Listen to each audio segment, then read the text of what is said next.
dia, pessoal, espero que esteja tudo bem com vocês. Mais uma aula de Química Geral para o curso de Engenharias. Faltam 2 ou 3 aulas para a gente finalizar o curso. Hoje a gente termina de comentar a respeito de equilíbrio químico, com uns casos especiais, e já começa a entrar na parte de materiais, introduzindo a ideia de ligação metálica. Só revendo rapidamente os aspectos mais importantes de equilíbrio químico, que nós discutimos na aula anterior. Como a gente comentou, a maior parte das reações estabelece equilíbrio, ou seja, um estado de conversão intermediária entre reagentes e produtos. Se você acompanhasse a evolução gráfica, né, de reagentes e produtos, veria uma coisa desse tipo aqui. Você nota que a concentração dos reagentes decai ao longo do tempo, a dos produtos aumenta ao longo do tempo até um certo instante, e a partir desse instante elas deixam de variar. É nesse ponto em que as concentrações deixam de variar e a gente diz que o equilíbrio químico foi estabelecido. Então aqui no lado esquerdo quem manda na reação é a cinética química, velocidade de reação, e quem manda aqui do lado direito é o equilíbrio químico. Para definir se uma reação está em equilíbrio ou não, a gente introduziu uma ferramenta matemática que é conhecida como quociente de reação.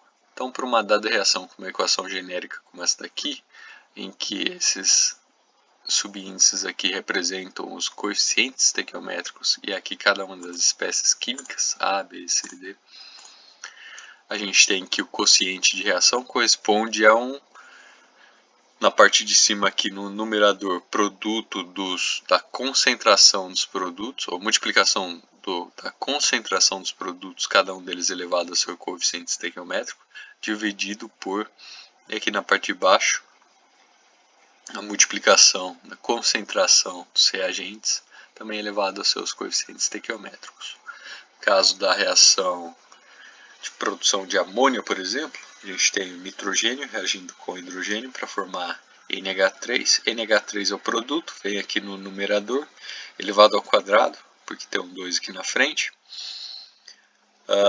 Terminou os produtos, então passa uma barra aqui, a gente vai trabalhar agora com o denominador. Na parte de baixo, nitrogênio elevado a 1, porque não tem nenhum número aqui na frente. Hidrogênio elevado a 3, tem um 3 aqui na frente.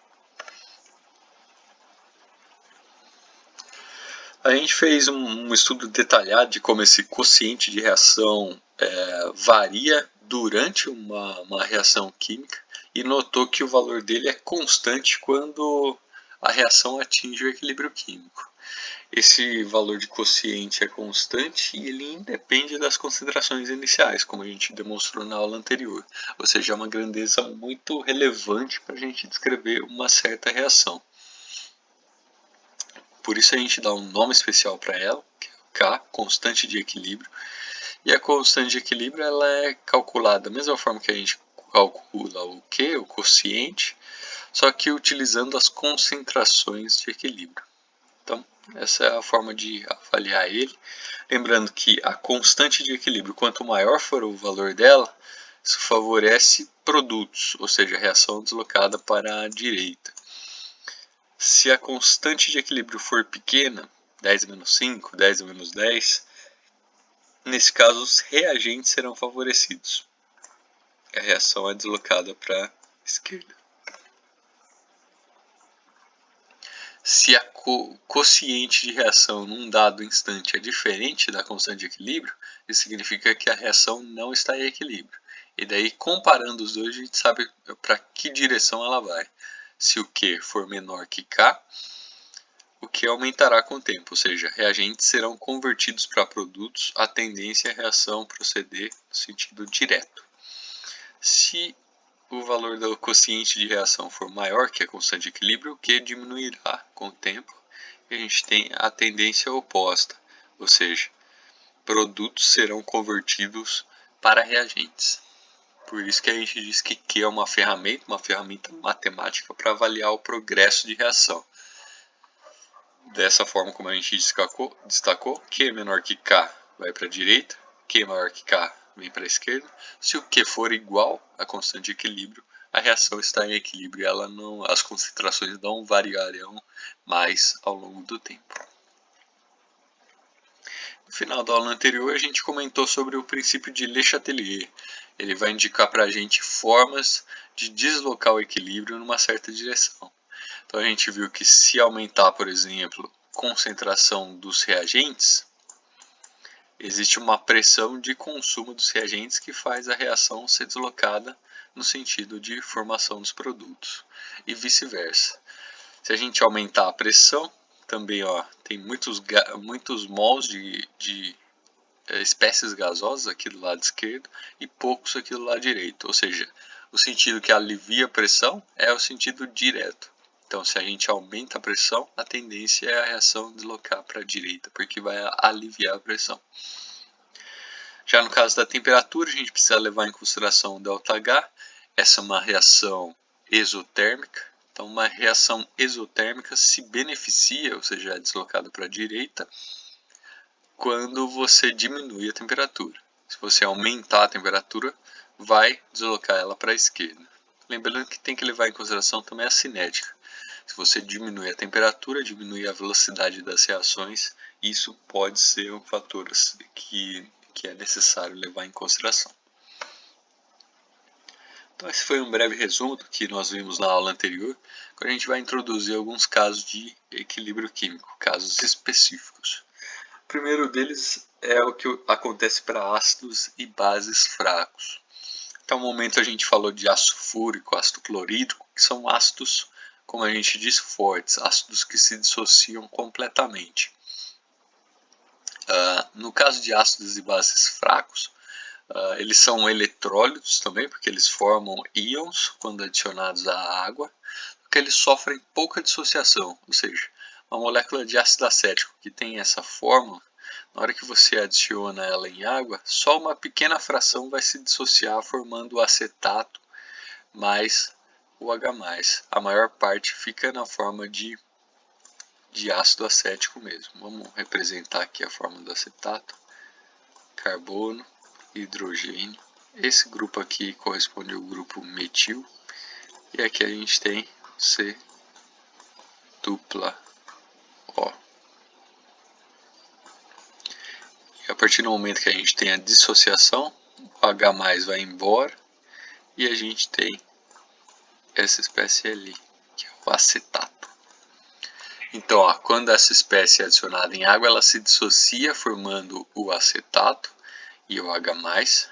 Só que o que acontece? A maior parte do ácido acético ainda continua nessa forma. Só 0,1, 0,2% vai ser convertido nesses dois íons correspondentes. A gente pode escrever essa reação de uma forma simplificada. A gente representa o ácido acético dessa forma, HAC, em equilíbrio com H+, mais o acetato, menos. Todas as espécies na forma aquosa, indicando que elas estão dissolvidas em água. Essa é uma reação que estabelece o equilíbrio.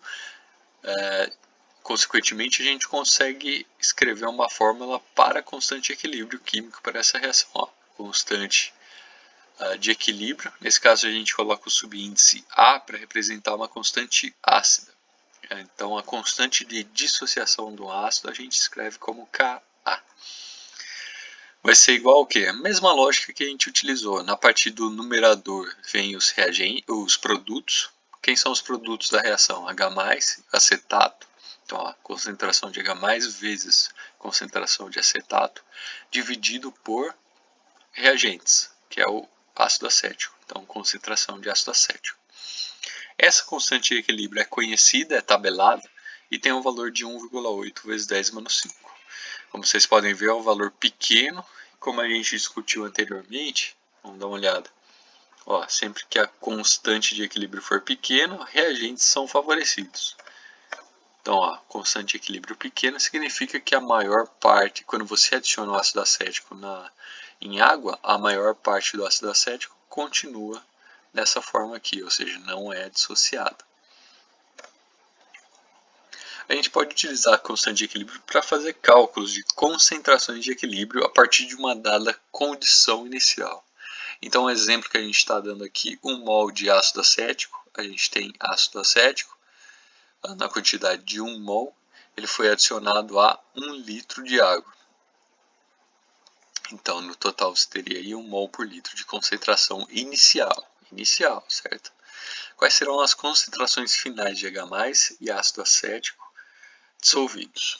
Então, ó, inicialmente a gente tinha 1 do ácido acético, 0 do H+, e 0 do acetato. Então, escreveu a reação, mesma metodologia que a gente utilizava anteriormente para fazer análise reacional quantitativa. Quanto reagiu, a gente não sabe, então a gente coloca como incógnita aqui. Então, ó, quanto reagiu, menos x. O quanto formou de H+, ó, a estequiometria é 1 para 1. Então, se aqui consumiu x, desse lado aqui produziu a mesma quantidade x. E a mesma coisa para o ácido acético, que também tem estequiometria 1. Dessa forma, se a gente somar as duas linhas, vai ter a quantidade final de equilíbrio para cada uma das espécies. Então, 1 menos x é a quantidade de ácido acético, x é a quantidade de H+, x quantidade de acetato. Notem que essas duas aqui, como elas inicialmente a quantidade delas era 0 e a estequiometria é igual, a quantidade vai ser igual mesmo no final da reação. Então, isso daqui são as quantidades finais quando o equilíbrio é estabelecido. Agora falta para a gente determinar quem que é essa incógnita aqui, o x. Para isso a gente vai utilizar a constante de equilíbrio para essa reação. Então a constante ácida igual produtos H+ vezes acetato dividido por concentração do reagente. Qual que é a concentração de H+ de acetato? Vai dar uma olhadinha aqui, ó, x para cada um deles, x e x. Dividido pela concentração do reagente, que é 1 menos x, quando sobrou. Isso daqui vai ser igual a constante de equilíbrio, que é tabelada, ou você encontra numa tabela de constantes, ou a questão, o problema vai fornecer para vocês. Então, nesse caso aqui foi 1,8 vezes 10 a menos 5. Se vocês notarem bem aqui, é uma equação do segundo grau, x² igual a 1,8 vezes 10 a menos 5, menos 1,8 vezes 10 a menos 5x. É só resolver utilizando os métodos de resolução de equação do segundo grau, Bhaskara e tudo mais. Você vai encontrar o valor de 4,23 vezes 10 a menos 3 mol por litro.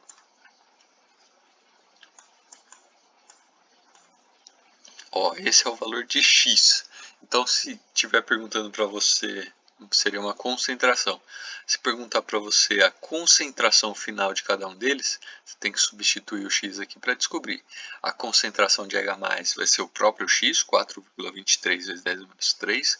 A mesma coisa para o acetato.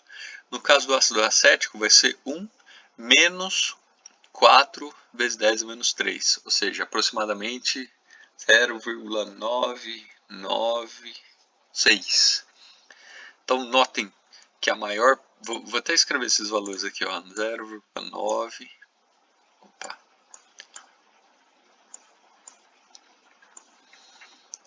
Aqui, aproximadamente 4 vezes 10 a menos 3.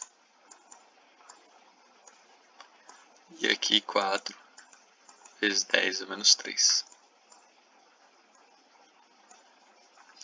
Então, quando a gente fala que esse ácido acético é um ácido fraco, pessoal, o que a gente está falando é que ele se dissocia pouco, ou seja, quando o equilíbrio é atingido, a maior parte ainda continua como o ácido original, ou seja, sem dissociação. A mesma espécie que a gente tinha anteriormente aqui.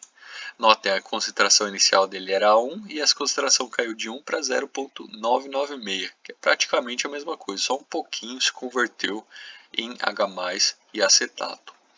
É diferente se você utilizar o ácido clorídrico, por exemplo. O ácido clorídrico, se você fizer as contas, a maior parte dele é consumida e forma o H+, e o cloreto, que tem a carga 1-. Por isso que o ácido clorídrico é tão corrosivo, ele forma muito H+, que é o que machuca a nossa pele, corrói metais e assim por diante. Belezinha, pessoal? O mesmo raciocínio, a mesma filosofia serve também para bases fracas. Então também são eletrólitos que sofrem pouca dissociação, só que no caso da base, ela tem a característica de ser uma espécie que consome H+. Em vez de um ácido ele forma H+, o ácido de Bronsted. Uma base ela tem uma tendência a consumir H+, ou subtrair H+, da solução do meio onde ele está localizado. Um exemplo de base fraca, NH3, ele reage com água, faz em meio aquoso, né, para formar o íon amônio, NH4+, mais o H- é o hidróxido. Essa reação também estabelece um equilíbrio químico, consequentemente a gente consegue escrever uma expressão para a constante de equilíbrio, Kb, nesse caso, os produtos, na parte do numerador, aqui na parte de cima, então o produto NH4+, vezes concentração de OH-, e aqui na parte de baixo, talvez vocês estranhem, mas é uma convenção que a gente utiliza em química. Nota que aqui são os reagentes. Água é um reagente também, né? Só que como água é reagente e solvente, na química o que a gente faz é incorporar o valor dela diretamente aqui na constante básica, de tal forma que você utiliza, sempre que você vê uma água participando da reação, você utiliza o valor 1 para ela.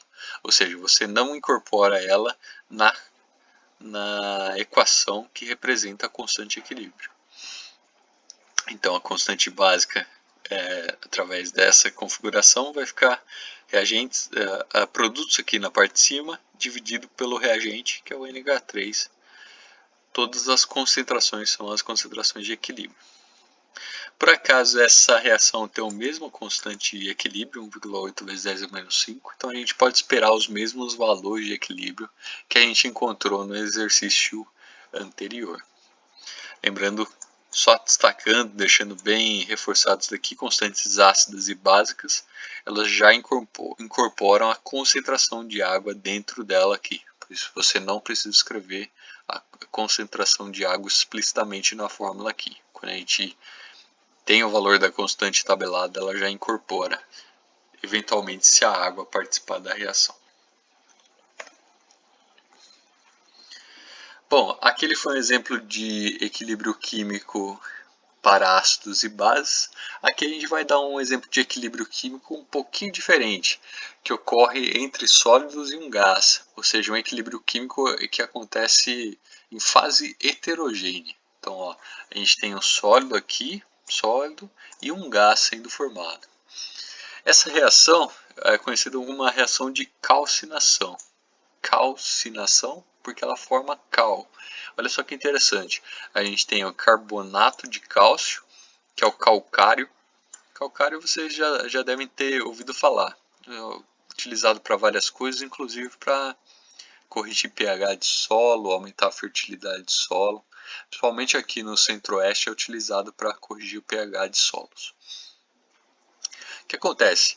Esse composto aqui, o carbonato de cálcio, se você esquentar ele, então ó, a gente coloca esse símbolo delta aqui, que está associado com calor.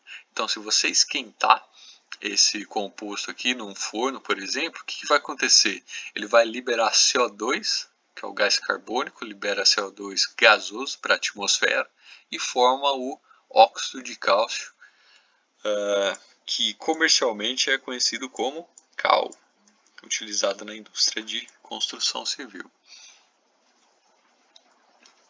Então o cal tem essa fórmula aqui. Esse é o processo, a reação química que está por trás do processo industrial de formação de cal. Ou seja, você tem que pegar o carbonato de cálcio, calcário, esquentar ele a uma temperatura muito grande. Quais são as temperaturas? 825 graus Celsius nessa faixa. E nessas condições você vai formar o cal e vai liberar CO2 para a atmosfera. Por isso que a gente diz que a indústria de cimentos é uma das indústrias que contribui muito para o efeito estufa. Quase 20% do CO2 liberado por ação antropogênica, né, ação dos humanos, vem da indústria de preparação de cimento. Justamente por essa reação, por essa etapa em particular, em que o carbonato de cálcio libera CO2 para a gente conseguir formar a cal. Isso daqui é o que a gente chama de uma reação de decomposição térmica. Você tinha um composto que na presença de calor foi decomposto em substâncias mais simples, nesse caso o cal e o CO2. E essa é uma reação endotérmica, olha aqui o valor de ΔH dela, mais 178,49 kJ por mol, ou seja, uma reação que você precisa fornecer calor para que a reação aconteça. Lembrando o princípio de Le Chatelier, essa é uma reação endotérmica, ou seja, ela acontece, para ela acontecer, ela precisa consumir calor. Calor é como se fosse um reagente. Então, se eu quiser deslocar a reação no sentido dos produtos, o que a gente precisa fazer é aumentar a quantidade de calor disponível, que significa o quê?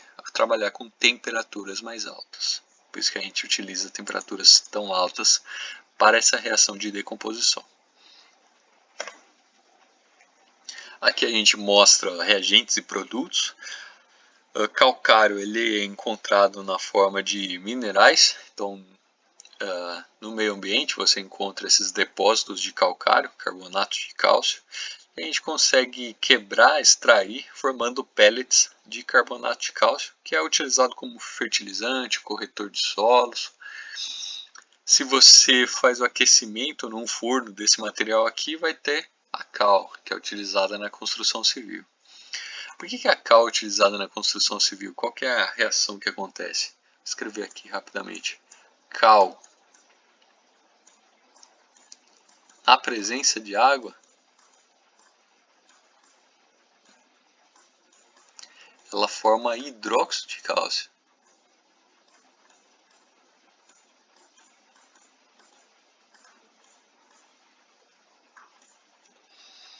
Qual que é a característica desse hidróxido de cálcio? Ele tem a característica de grudar partículas. Então, quando a gente prepara um cimento, por exemplo, o que você vai fazer? Uma mistura de cal mais os agregados, que são areia e pedregulho, pedrisco, esse tipo de substância. Então, o que acontece? Para que o cimento seja bem resistente, o que você quer? Quer que as partículas que estejam lá dentro do cimento, cada uma dessas partículas tenha uma aderência uma com a outra, certo? Ou seja, precisa ter alguma substância que vai estabelecer uma ligação de cola entre uma partícula e outra. A substância que estabelece essa ligação é justamente o hidróxido de cálcio. Por isso que a gente chama de, muitas vezes, cimento hidráulico, porque é uma reação que precisa de água para acontecer. Então, talvez você já tenha visto na construção civil o pedreiro lá molhando o cimento que ele acabou de aplicar, ou o concreto que ele acabou de fazer, justamente para o que ele está fazendo? Ele está fornecendo um dos reagentes necessários para que a reação aconteça. Então, olha que interessante, conhecendo um pouquinho de química, a gente entende um pouquinho dos processos que acontecem em construção civil. E o cal tem várias utilizações, pode ser utilizado na construção civil, né, na preparação de cimentos, também para correção de solos. Ele forma o hidróxido de cálcio, que é uma espécie altamente básica, né, ela vai consumir H+, vai aumentar o pH do solo. Às vezes utilizado em fossas antissépticas também, para matar as bactérias e corrigir o pH de lá. Então tem vários usos que a gente pode discutir. Aqui a gente está mostrando o beneficiamento, né, do calcário, o carbonato de cálcio. Então ele é extraído de rochas através de um processo de martelação, né? Você tem uma escavadeira que cavoca mesmo, extrai pequenos pedregulhos. Em alguns casos, se o depósito é mais sólido, você pode fazer uma explosão que já vai pulverizar o material em partículas menores. E essas daqui vão ser ainda trituradas no moinho de martelos, como a gente vê aqui embaixo. A gente vai mostrar para vocês no detalhe mais para frente. De tal forma a diminuir o tamanho das partículas. Elas saem aqui com um tamanho de partícula muito pequeno, apropriado para utilização nos fornos. Então o forno de produção de cal, ele tem essa configuração aqui. Então, o calcário ele entra aqui na parte de cima, ele vai interagir com todo esse calor, vai se depositar aqui na parte de baixo e vai ser gradativamente consumido, formando CO2, que vai sair aqui pelo alto da chaminé. E o cal fica depositado aqui na parte de baixo, pode ser facilmente esculpido, raspado com uma pá como enxada.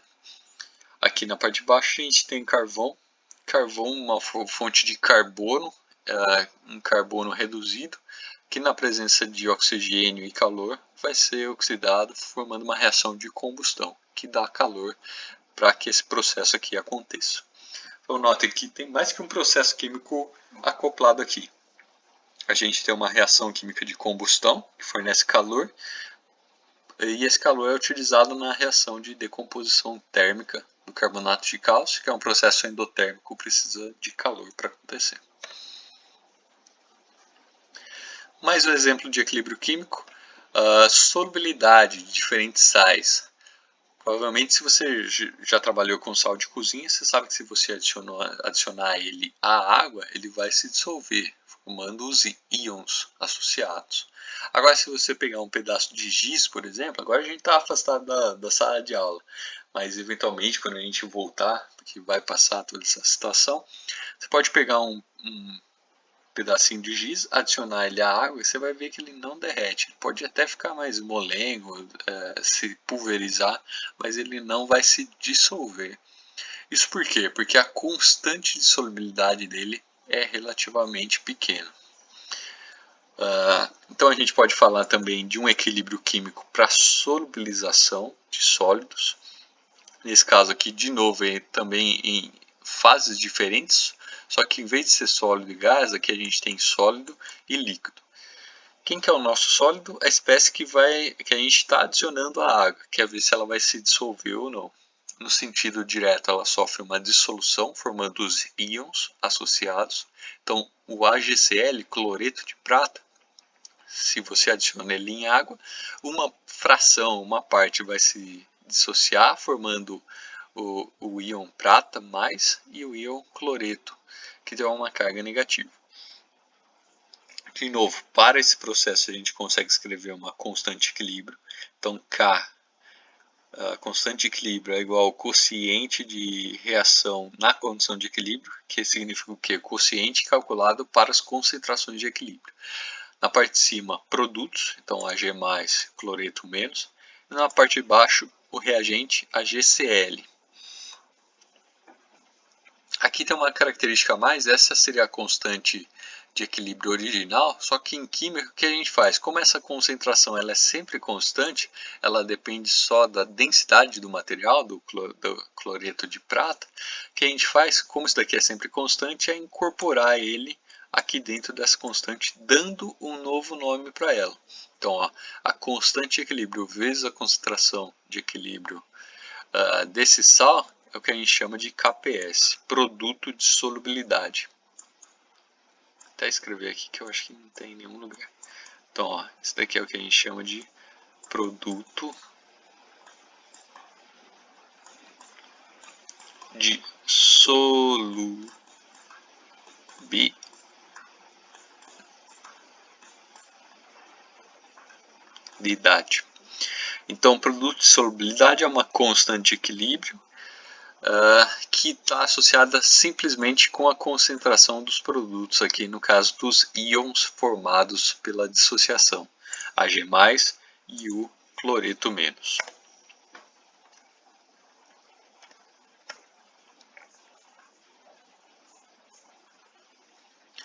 Então, fazendo substituição, a gente tem KPS igual a concentração de Ag+, vezes a concentração de cloreto menos, conhecido como constante de solubilidade ou produto de solubilidade, como a gente escreveu anteriormente. E como as outras constantes de equilíbrio, esses valores aqui também são tabelados, ou seja, você consegue encontrar em livros que a gente chama de handbook de físico-química. Consegue encontrar na internet também esses valores, né? E eventualmente, se tiver que resolver um problema, uma questão de prova, a gente vai fornecer para vocês esses valores. Ou indicar o caminho, né, para vocês encontrarem. No caso dessa reação em particular, do AgCl, o produto de solubilidade é 1,7 vezes 10 a menos 10. De novo, um valor muito pequeno para a constante de equilíbrio, indica que a maior parte quando a reação acontece, a maior parte se mantém com esse formato aqui, ou seja, a maior parte continua na forma sólida, só uma pequena fração vai formar os íons aquosos. Se a gente quiser calcular a quantidade desses íons aquosos, de novo, pode fazer o mesmo tratamento que a gente viu anteriormente. Então, a gente tem 1 mol de AgCl adicionado a 1 litro de água, e quer saber as concentrações finais de cada uma das espécies. AgCl, quantidade inicial 1, do Ag+, 0, cloreto menos 0. Quanto reagiu a gente não sabe, coloca um x aqui para a gente definir depois. Então, menos x, mais x, mais x. Quantidades finais, a gente teria 1 menos x para o AgCl, x para o Ag+, e para o cloreto. Na hora que você vai fazer as contas, o que acontece? KPS é produto só dos produtos aqui da reação, né, que são o Ag+, e o cloreto menos. Então, o produto dessas duas espécies, você tem aqui ó, x² igual a constante de equilíbrio. Dessa forma, você encontra o valor de x, 1,3 vezes 10 menos 5, ou seja, quando 1 mol por litro reage de AgCl, ou é adicionado à água, nem toda essa quantidade vai reagir. Na verdade, é uma pequena fração dela que reage, corresponde a 1,3 vezes 10 menos 5. Então, essa quantidade aqui vai ser a quantidade final de Ag+, de cloreto menos. Consequentemente, concentração de AgCl final vai ser o que? 0,99999. Ou seja, uma concentração muito próxima de 1, praticamente não variou da condição inicial até a condição de equilíbrio. Diferentes reações vão ter diferentes valores para essa constante de equilíbrio. Lembrando, quanto menor for a constante de equilíbrio, menor a quantidade de espécies dissolvidas, ou seja, quanto menor o KPS, mais insolúvel é a espécie. Vou até escrever aqui para deixar bem claro. Quanto menor o valor de KPS, mais insolúvel é a espécie com que a gente está trabalhando. Aqui a gente tem diferentes substâncias e os valores de solubilidade de KPS para cada uma delas. Primeiro de todos, o gesso. O gesso tem a fórmula aqui de sulfato de cálcio, dihidratado, 2 vezes hidratado, constante de equilíbrio dele 10 a menos 5. O hidróxido de cálcio, que a gente já viu anteriormente, é produto da reação do cal com água, né? Esse daqui é gesso. A gente consegue ainda umidificar ele, né? Trabalhar com ele de forma pastosa, só que rapidamente ele seca e não vai ser dissolvido. A mesma coisa com o hidróxido de cálcio, constante relativamente pequeno, e com o carbonato de cálcio, calcário. Calcário, se você adicionar ele em água, você vai ver que nada acontece, ele permanece como uma sólida, como um sólido, como uma rocha. Onde que o carbonato de cálcio é encontrado? Ele é encontrado em conchas marinhas, por exemplo.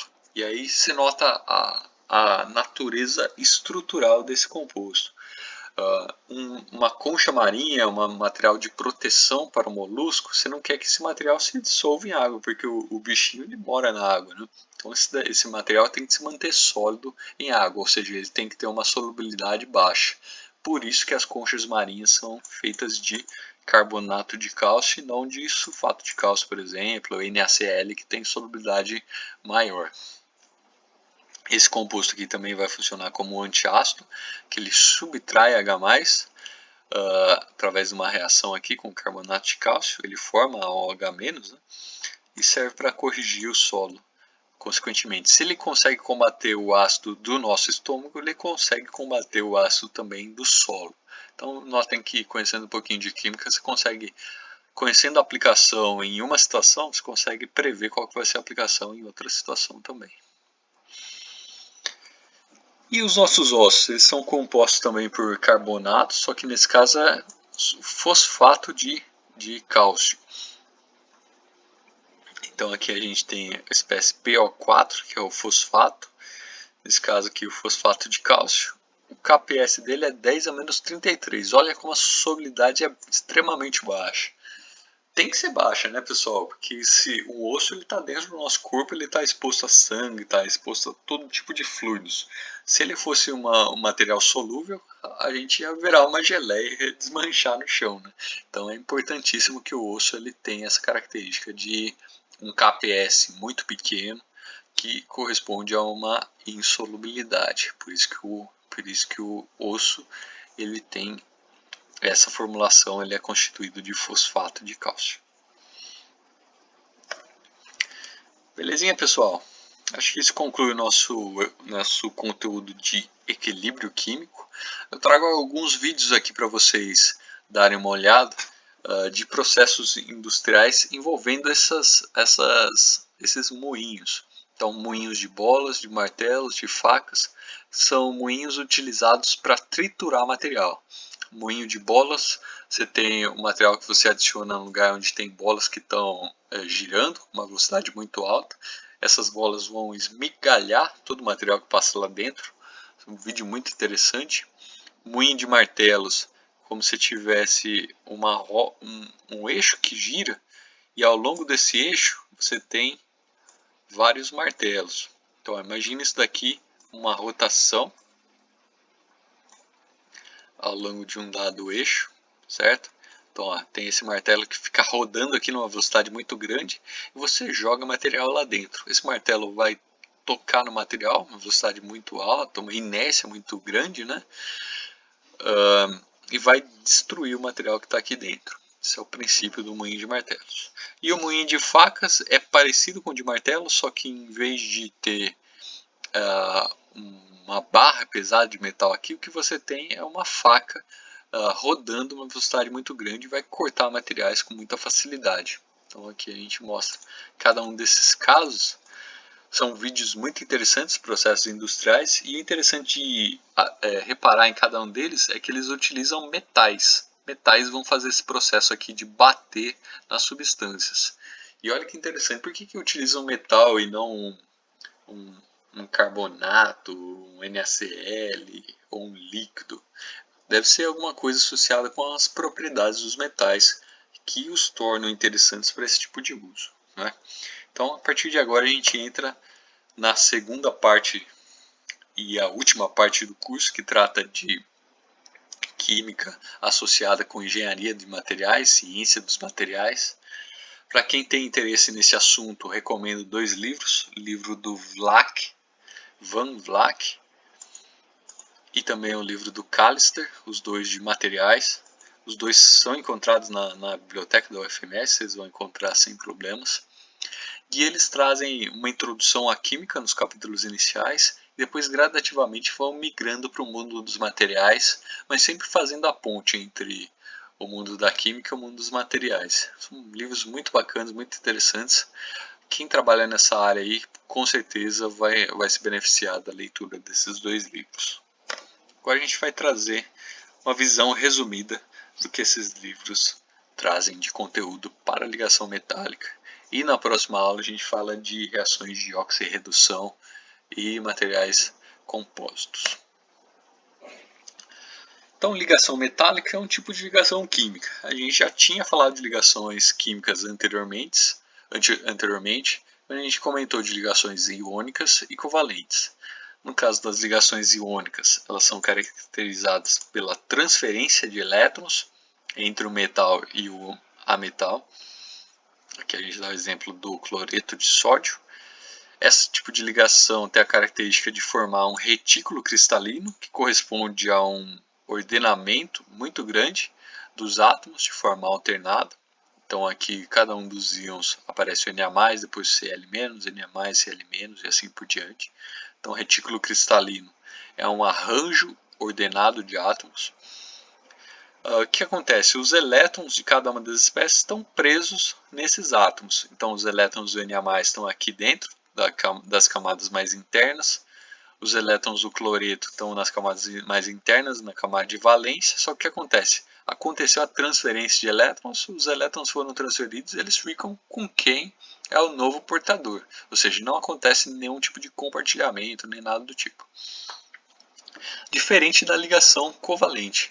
Já no caso da ligação covalente, acontece compartilhamento de elétrons. Então, por exemplo, na ligação entre carbono e hidrogênio, a gente tem, cada um deles contribui com um elétron ligante, e esses elétrons são compartilhados igualmente entre os dois átomos. Então, a gente pode falar que nesse caso aqui os elétrons eles estão presos, eles foram compartilhados, mas ainda assim eles estão presos aqui na ligação química entre carbono e hidrogênio.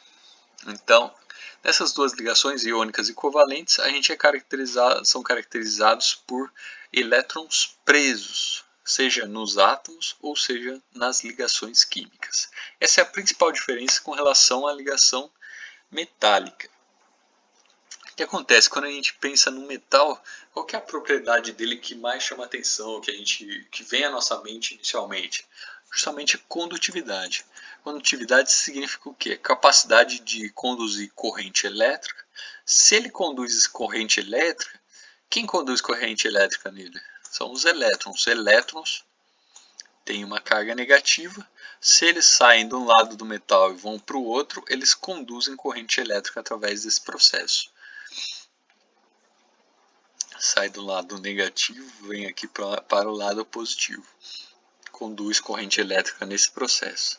O que acontece? Se o elétron ele é capaz de conduzir corrente elétrica ao longo, imagina aqui uma barra de metal, e a gente está falando que o elétron é quem conduz a eletricidade aqui.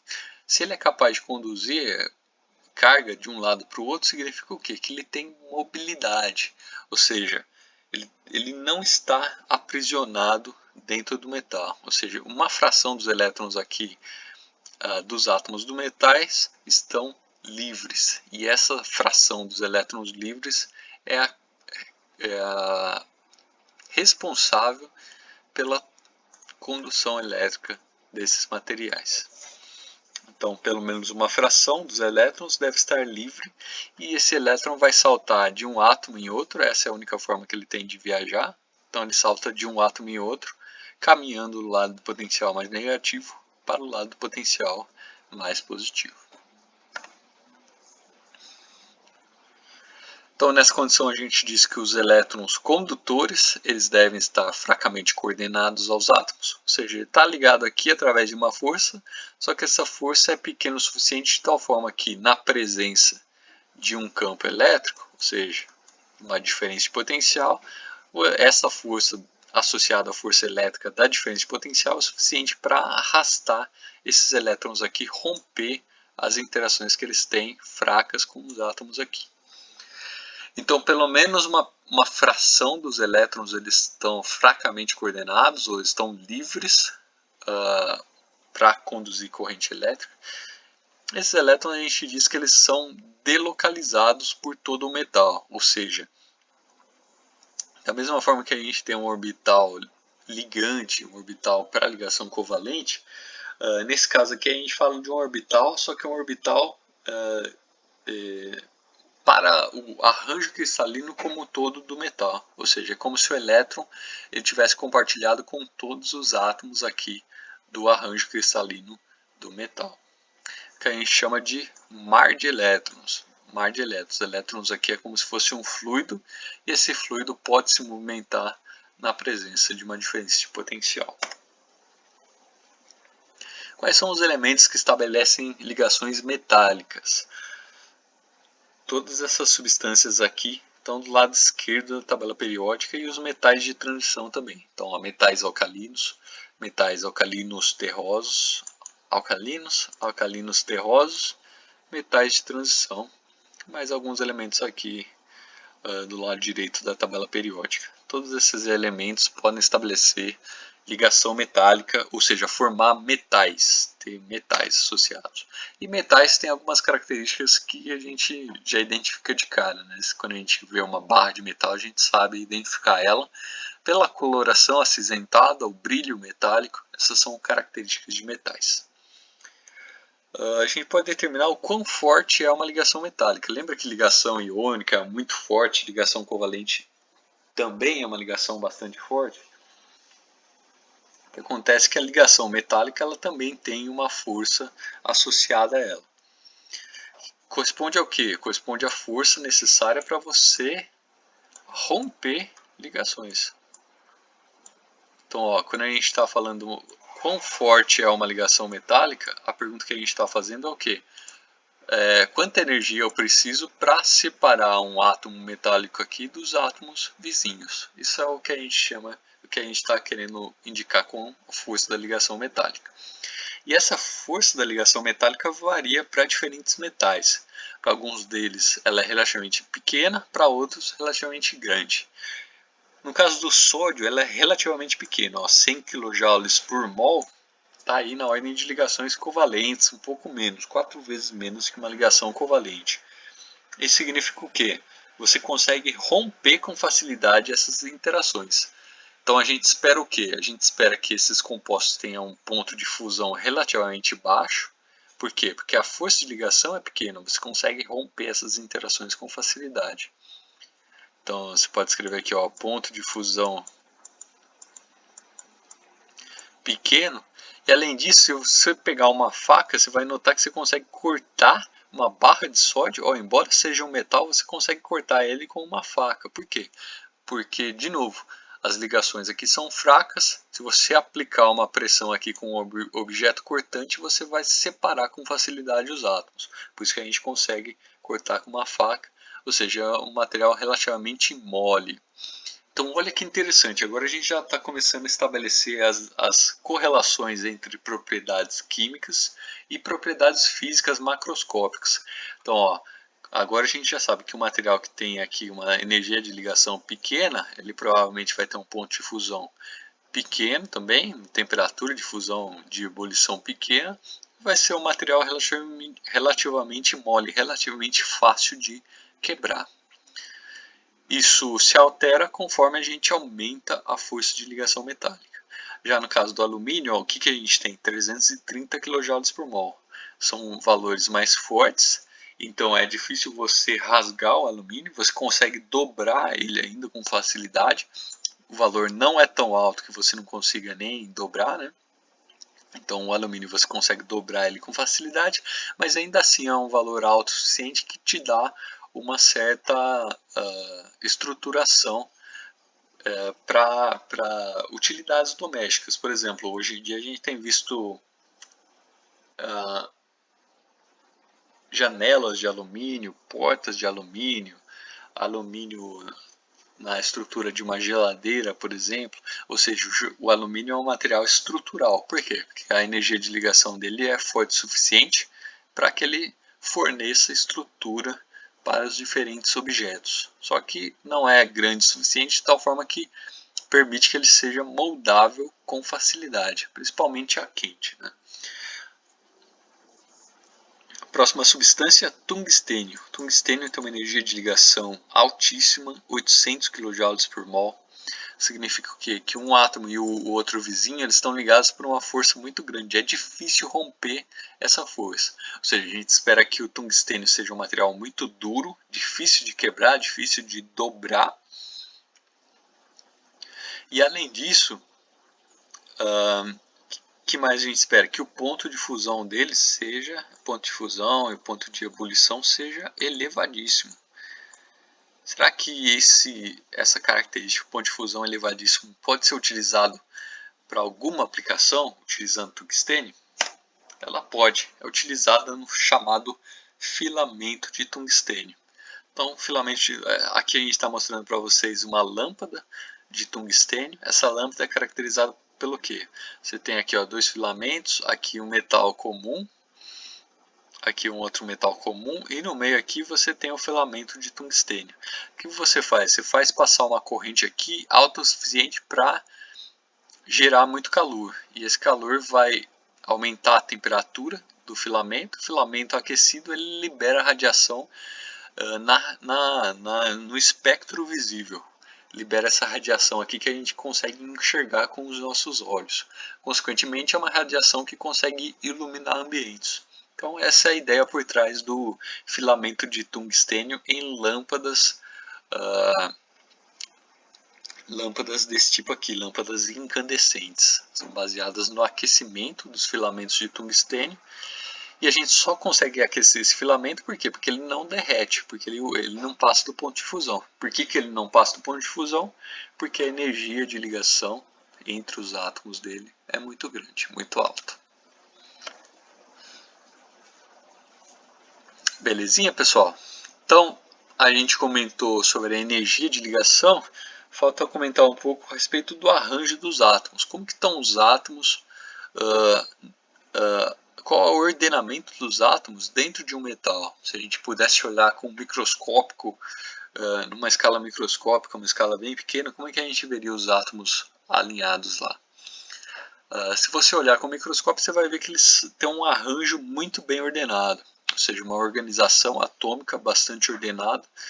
E a gente também dá um nome a essa organização bastante ordenada de retículo cristalino. Nesse caso é um retículo cristalino para um metal, um arranjo tridimensional dos átomos.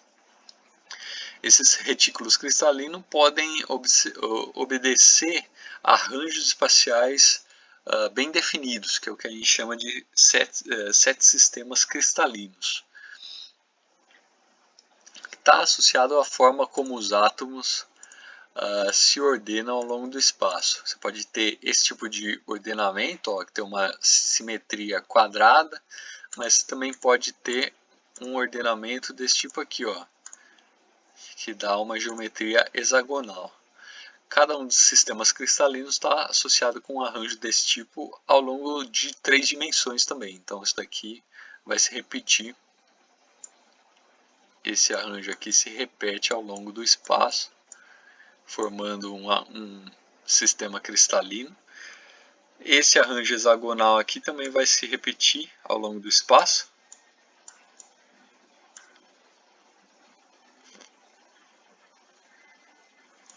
Formando um sistema cristalino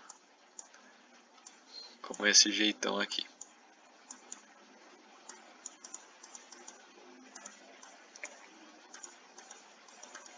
E isso daqui se repete ao longo do espaço, para cá, para lá, para cá, para cá.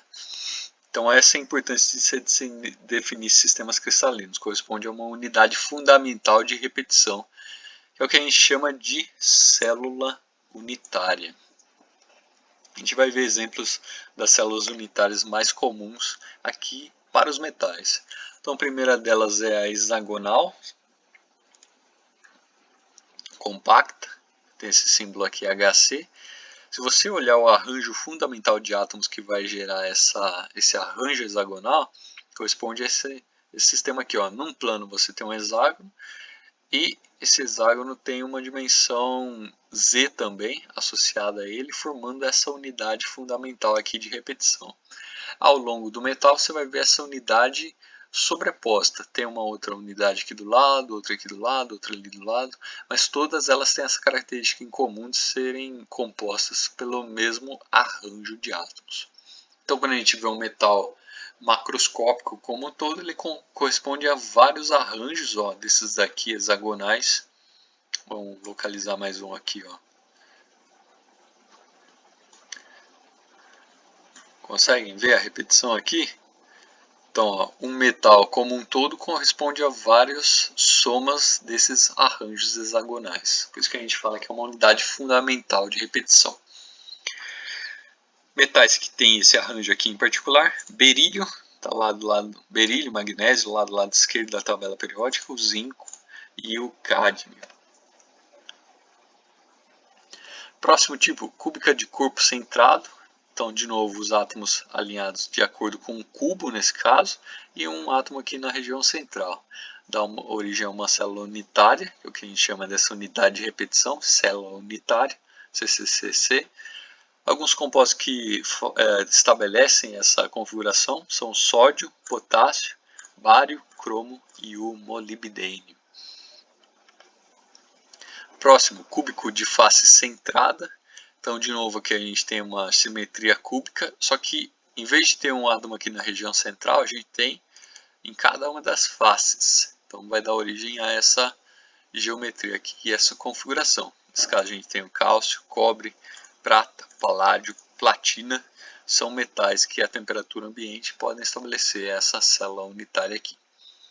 Qual que é a importância dessa estrutura cristalina? Como vocês podem notar aqui, ó, ela vai definir o grau de empacotamento dos átomos. Ou seja, aqui a gente tem um número de átomos por uma certa unidade de volume. Aqui tem um número diferente de átomos por unidade de volume e aqui também diferente. Ou seja, quanto maior o número de átomos por unidade de volume, maior é o empacotamento. Consequentemente, maior vai ser a força de interação entre esses átomos. E a gente espera que isso daí seja refletido em propriedades macroscópicas da substância. Ou seja, a gente espera que quanto maior o empacotamento, maior a densidade do material e também maior a dureza do material. Mais difícil você romper esses átomos que estão empacotados numa densidade muito alta. Aí você vai tentar passar uma faca num pedaço de isopor, lá a densidade é muito pequena, você consegue romper com facilidade. Se você tentar passar uma faca numa barra de ferro, você não vai conseguir, porque a densidade, a dureza do material é muito grande, devido a empacotamento bastante intenso dos átomos nesse arranjo cristalino do metal. Beleza, pessoal? Então, mais uma forma aqui de correlacionar o mundo da química, né? Que a gente observa o empacotamento dos átomos com a propriedade macroscópica de densidade e dureza do material. E aí você utiliza essas propriedades na escolha de aplicações. Então, por exemplo, quando você quer preparar um avião, você quer utilizar um material que tenha robustez suficiente, mas que não seja tão pesado. Por isso você utiliza o alumínio, por exemplo. Já quando você quer fazer uma faca, um material cortante, você vai utilizar um ferro, até uma liga, como a gente vai ver mais para frente, porque ela tem essa característica de dureza que é importante para a aplicação que a gente vai utilizar. Então, dependendo da aplicação que a gente deseja, a gente faz uma escolha do material de acordo com essa aplicação, pensando nas características químicas desse material. Belezinha, pessoal? A gente pode falar também da ideia de faces cristalinas. Então, olha, quando a gente vê uma substância desse tipo, imagina, ó, a gente tem um cubo desse tipo aqui. Se você fizer um corte nessa face aqui, ou seja, um corte bem plano, você vai expor esse arranjo de átomos. Agora, se por acaso você vem com a faca e faz um corte que passa através desse plano aqui, ó, o arranjo de átomos que você vai expor na superfície é diferente, é como se tivesse uma simetria trigonal. Então, ó, dependendo do ângulo de corte que você tem diferentes faces metálicas expostas, que são planos cristalinos expostos aqui. Aqui a gente está mostrando uma face tipo 1,1, aqui 1,00, aqui 1,10. Cada uma delas você vê que tem uma densidade diferente. Ó, essa face aqui é mais aberta, ou seja, tem mais buracos do que essa face aqui que é mais empacotada. Essa diferença de empacotamento vai gerar também diferenças de propriedades. Isso daqui é muito importante quando a gente fala de catalisadores. Um catalisador que está dentro do seu carro, por exemplo, ele provavelmente vai ter uma configuração preferencial desse tipo aqui, que é aquela configuração que otimiza o processo de catálise. Se o material ele tem esse arranjo ordenado ao longo de todo o eixo dele, todo o material como um todo ele tem um ordenamento que não se perde ao longo do material, a gente chama ele de monocristal. Então, monocristal é como se tivesse esse sólido aqui altamente ordenado ao longo de toda a extensão dele. Como você consegue imaginar, é difícil você ter um ordenamento desse tipo que se estenda, como é um ordenamento atômico, né, que se estenda por escalas macroscópicas. Só em condições muito especiais a gente consegue preparar esses monocristais. Um exemplo de monocristal é na indústria de semicondutores. O silício que é utilizado em semicondutores é preparado na forma de monocristal. Só que para isso tem todo um processo de tratamento que é bastante específico e bonito de ver até. Aqui a gente mostra cada um daqueles planos cristalográficos, né, planos cristalinos, como a gente falou, dependendo do ângulo de corte. Aqui só para mostrar para vocês que dependendo desse ângulo de corte a gente vai expor uma superfície com diferentes propriedades e diferentes empacotamentos que vão gerar diferentes propriedades químicas. Então mais um reforço de arranjo atômico gerando propriedades diferentes para diferentes materiais. Agora o que acontece? Quando a gente pega um metal, uma barra de ferro, por exemplo, ela não vai ter esse ordenamento ao longo de toda a barra. O que acontece é que você vai ter essa estrutura, que é a unidade de repetição dela, só que ilhas dessa estrutura, e daí você tem um pouquinho de ângulo, vai formar outra ilha, um pouquinho de ângulo forma outra ilha, dando origem ao material que a gente chama de policristal, material policristalino. Então, ó, o ordenamento cristalino tem dimensões limitadas. Aqui a gente está vendo uma fotografia de um material policristalino. Ó. Cada um desses domínios aqui é monocristalino. Só que, em comparação entre ele e o vizinho, o que acontece? Acontece uma pequena defasagem de ângulo que faz com que, na hora que você faz o corte, essa face aqui, esse monocristal que foi cortado expõe essa superfície. Esse outro monocristal que foi cortado expõe uma superfície ligeiramente diferente, que dá origem ao policristal. Cada um desses grãos ele é monocristalino, tem uma orientação distinta. Esse contorno aqui a gente dá o nome de contorno de grão. Às vezes você vê em metalurgia essa definição, esse conceito, contorno de grão. É importante na hora de definir a maleabilidade de um certo metal.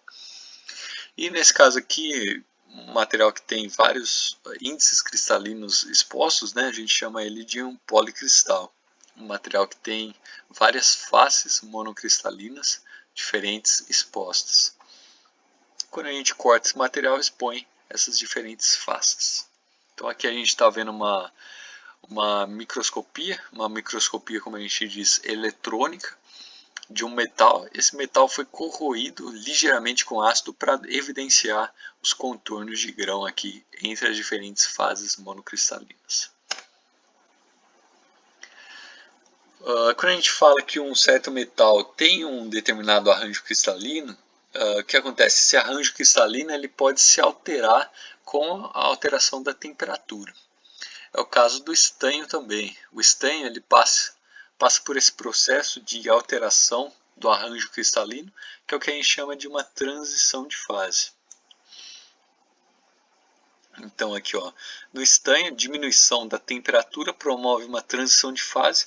A rede cristalina passa de uma configuração BCC, que é essa daqui, ó, para uma configuração do estilo diamante alfa, que é essa daqui. Essa espécie aqui, esse arranjo cristalino dá origem a um material que é condutor e é como se fosse um metal mesmo, por isso que você vê ele aqui no metal. O que acontece? Se você pega esse metal e coloca ele numa temperatura baixa, abaixo de 13,2 graus Celsius, ele vai gradativamente passando dessa estrutura cristalina para essa daqui que é mais compacta, mais adequada para uma temperatura baixa. Só que o que acontece? Essa estrutura cristalina ela é muito porosa e ela tem a característica de ter pouca coesão entre as partículas vizinhas. Ela tem um volume maior que faz ela se expandir, é o que você observa aqui. Então dá origem a um material bastante frágil, que é o estanho cinzento, como a gente fala, estanho alfa, que é semicondutor. Então notem, é o mesmo elemento, o estanho, só que uma diferença de arranjo cristalino faz com que ele seja condutor nessa fase, semicondutor nessa fase. Essa diferença, ou essa passagem de um lado para o outro, é o que a gente chama de uma transição de fase. A gente já falou de transição de fase, por exemplo, sólido para líquido é uma transição de fase. Nesse caso aqui é uma transição de fase sólida. Você passa de um certo arranjo cristalino para um outro arranjo cristalino diferente. Então, um exemplo de fator importante.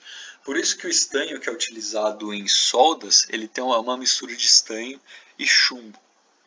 Por quê? Porque o material de uma solda ele tem que ser útil também a temperaturas baixas. Por exemplo, se eu for utilizar lá nos Estados Unidos, na Europa, que no inverno chega abaixo de 0 graus Celsius, você não quer que o estanho que foi utilizado nas soldas sofra esse processo, porque ele vai desmanchar e vai perder o efeito de solda.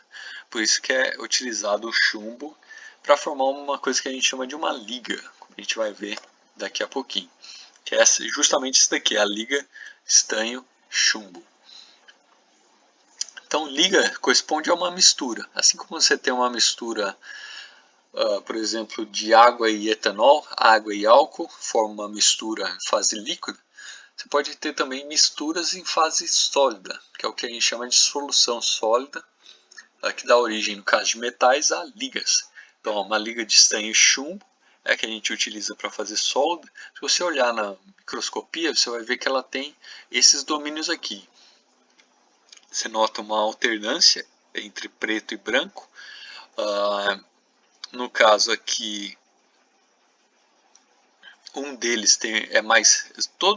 os dois domínios correspondem a misturas de estanho e chumbo, só que em um dos casos ele é mais rico em estanho e no outro caso ele é mais rico em chumbo. Então, essa é a principal diferença. Em geral, quanto maior o metal, o chumbo, mais brilhante ele é. Então a gente espera que essas ilhas brancas aqui sejam de estanho e as ilhas pretas aqui sejam mais ricas em chumbo. Quando a gente fala que é uma solução, significa que tem uma certa proporção em massa. No caso dessa liga aqui em particular, da solda, a liga 63 para 37 em massa, ou seja, quando você pega um fio desse daqui, 63% da massa dele é estanho e 37% corresponde ao chumbo. Então você nota que ligas podem ser uma solução interessante quando a gente tem um problema específico com um metal em particular. Então o que a gente faz é adicionar um novo metal. Esse novo metal faz o que? Ele melhora as características do bloco metálico como um todo, né? E além disso pode surgir propriedades diferentes, que é o que a gente chama de propriedades emergentes. Exemplos de ligas famosos: o aço é uma liga de ferro e carbono. Tem diferentes outros tipos de aço também, né? Esse é o aço original, aço ferro-carbono. Agora a gente tem o aço inox também, que tem um pouquinho de cromo e níquel. Então, a adição de cromo e a adição de níquel fazem com que ele seja resistente à corrosão. Por isso que o aço inox das panelas a gente pode trabalhar em meio úmido, esquentar na presença de água e sal, que ele não se corrói com tanta facilidade quanto se corroeria o aço carbono. Por que a gente adiciona o carbono? O carbono ele vai entrar... imagina que esses daqui são os átomos de ferro. O carbono é um átomo pequenininho, o tamanho dele é menor do que o tamanho de ferro. Então ele tem a característica de se inserir no meio da rede cristalina aqui, estabelecendo uma nova ligação, uma nova ponte entre os átomos de ferro vizinho. Isso daqui dá maior coesão ao material, faz com que ele seja mais duro, mais resistente. Então essa é a importância de se adicionar uma pequena fração de carbono ali. Só que as frações são pequenas, em geral 6% de carbono aí. Da solda a gente já comentou. No caso do bronze, é uma mistura de cobre com estanho. Então, de novo, uma liga de estanho, só que em vez de utilizar chumbo, a gente utiliza o cobre. Quando a gente fala de ligas, tem diferentes formas de uma liga ser formada. Então, ela pode ser uma liga intersticial. Uma liga intersticial é aquela em que o novo átomo ele entra no interstício dos átomos vizinhos, ou seja, na região intermediária aqui. Ou pode ser ligas por substituição. Uma liga por substituição é o exemplo aqui do cobre, estanho, ou estanho e chumbo. O que acontece é o seguinte: você substitui um átomo da rede cristalina, antes você tinha um estanho aqui, você substitui um dos átomos por um átomo de chumbo. Então esse é um exemplo de substituição. Nesse caso aqui o átomo tem um tamanho maior do que o original. E aqui uma substituição com um tamanho oposto. Aqui o átomo tem um tamanho menor do que o original. Pode ser aqui no caso a liga entre o cobre e o estanho. Nesses dois casos, liga por substituição. Nesse caso aqui é uma liga por adição, uma liga intersticial, como a gente diz. E todos esses arranjos cristalinos e o arranjo dos átomos vai gerar uma série de propriedades, como a gente já está discutindo ao longo da apresentação. Então, os metais têm uma condutividade alta, por quê? Porque ele tem elétrons móveis, aquele mar de elétrons que consegue se movimentar com facilidade na presença de uma diferença de potencial elétrico. Eles têm a característica de serem refletores quando polidos, por quê? Porque o arranjo cristalino é muito bem ordenado, então isso daí facilita a reflexão, não tem nenhum tipo de quina que vá absorver radiação. Eles têm a característica de maleabilidade e ductilidade, que é o escoamento sob pressão, ou seja, quando você pressiona uma barra metálica, o que acontece? Ela vai afinar. O que isso significa? Que você consegue, que os átomos aqui, embora eles estejam ligados um ao outro, você consegue mudar o arranjo dos átomos, espalhar esses átomos aqui para várias laterais. Quando você aperta um metal, isso principalmente a temperaturas altas, você consegue espremer ele, assim como se fosse uma borracha, né? Você consegue espremer ele, e o que acontece? Que quando você está espremendo, o que você está fazendo? Os átomos que estavam localizados aqui na região superior, você está deslocando eles aqui para as regiões periféricas. Esse processo é favorecido por uma temperatura alta, por quê? Porque a temperatura alta da energia rompe parcialmente as ligações entre os átomos que estão aqui. Se você rompe parcialmente as ligações que tem entre esses átomos, fica mais fácil você separar eles ou movimentar eles com maior facilidade. Isso que gera a característica de maleabilidade e ductilidade dessas substâncias. Vai estar presente em vídeos que a gente vai mostrar para vocês o link daqui a pouquinho. Além disso, são materiais que em geral têm uma densidade média e alta, oriundas do que? O arranjo cristalino muito bem ordenado, que gera um empacotamento denso, ou seja, átomos muito próximos um do outro. E além disso, os metais são constituídos por átomos que têm uma massa elevada. Então, se você tem átomos de massa elevada compactados num volume pequeno, a gente espera que eles tenham uma densidade relativamente elevada. Então, isso correlaciona propriedades metálicas macroscópicas com as características químicas dessas substâncias. Beleza, pessoal? Tem uma série de vídeos interessantes que mostram propriedades metálicas. Aqui a gente traz o link para vocês, eu vou deixar na descrição do vídeo do YouTube também. Então, com isso a gente finaliza o conteúdo de ligação metálica e de casos de equilíbrio químico. Na próxima aula, provavelmente vai ser a nossa última, a gente fala de alguns casos particulares de ciência dos materiais e também de corrosão, coisa bastante importante para cursos de engenharia. Beleza, pessoal? Saúde a todos e a gente se vê na próxima.